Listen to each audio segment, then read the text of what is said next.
Competitive exams లో spontaneity ఎంత important అనేది ఈ క్వశ్చన్ చూసే విధానం బట్టి మారిపోతుంది. ఈ క్వశ్చన్ 2 సెకండ్ల సాల్వ్ చేయాలి తెలుసా? తెలియపోతే నేర్చుకోండి మీ ఫ్రెండ్స్ అని షేర్ చేయండి.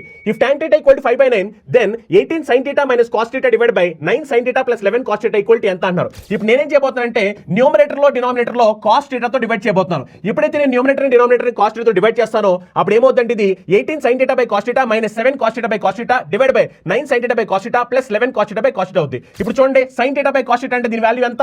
tan θ.